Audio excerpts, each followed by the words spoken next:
In the ever-shifting landscape of global trade, a quiet but powerful shift is unfolding, and it's sending ripples across every major economy. At the center of it all is the United States, rolling out a fresh set of trade strategies that could reshape how the world does business. But it's not just about tariffs or customs codes, it's about trust, alliances, and the long shadow of China's manufacturing dominance. Recently, Washington has begun pushing what some are calling a trusted trade doctrine. This initiative asks countries to align more closely with US standards when it comes to trade rules, especially rules that aim to keep Chinese components and technologies out of the world's most sensitive supply chains. The US isn't just nudging allies, it's issuing deadlines. Major nations have until July 9 to decide, will they follow this new framework or risk facing stiff tariffs and limited market access? The stakes are high. Take Vietnam, for instance.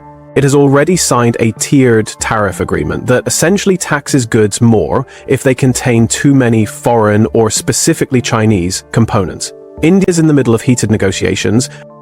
The US wants tighter rules around what counts as made in India, pushing for more local content than India is currently comfortable with. Meanwhile, South Korea, Thailand, and even Taiwan are updating their customs practices to signal they won't be a backdoor for Chinese goods. This puts these countries in a tough spot. China remains a vital manufacturing hub for most of them. Cut too many ties, and they risk economic backlash from Beijing. But go too soft on compliance, and they could be penalized by Washington. It's a delicate balancing act between the world's two biggest powers. China hasn't been idle. While publicly urging for calm and cooperation, Beijing has made it clear it will retaliate if it feels boxed out. There are whispers of targeted counter-tariffs and regulatory roadblocks. Yet, in a surprising twist, China recently agreed to expedite exports of rare earth minerals to the US, suggesting there's still room for compromise, at least for now. What's especially telling about this new phase of global trade is the focus on technology. The US is no longer just concerned about where shoes or electronics are made, it's about where semiconductors, artificial intelligence tools, and precision equipment originate. Washington is urging its allies to impose stricter export controls, making it harder for China to access advanced tech. Taiwan, for instance, has added China's top chipmakers to a new export blacklist. That sends a powerful message. Trade is no longer just about economics. It's about national security. It's about which countries can be trusted with tomorrow's technology. Europe is also caught in this evolving web. Brussels is under pressure to follow the US model, especially when it comes to critical minerals and green tech.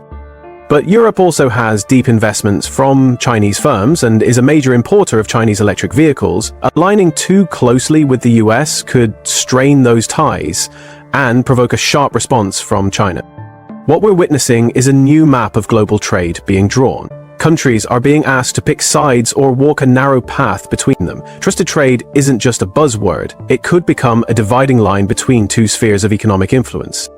Why does this matter to you, the viewer, the citizen, the everyday consumer?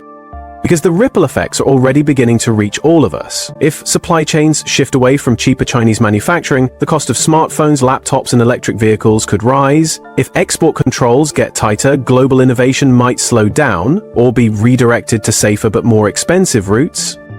And for emerging economies, especially across Africa, Southeast Asia, and Latin America, this is a critical moment. As trade lanes get redrawn, there's a window of opportunity.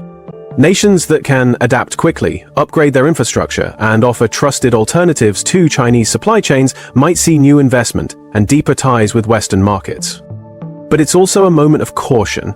Rushing to pick a side without understanding the long-term implications could backfire. For many countries, neutrality or strategic non-alignment might be the smartest move for now.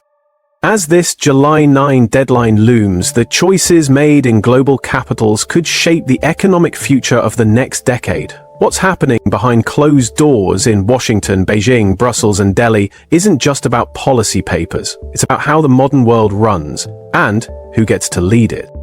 So as always, stay informed, ask the hard questions, and consider this. In a world increasingly defined by trusted and restricted, which direction will your country choose? Thanks for reading. If you found this breakdown helpful or thought-provoking, let's keep the conversation going in the comments. How do you see this playing out in your country?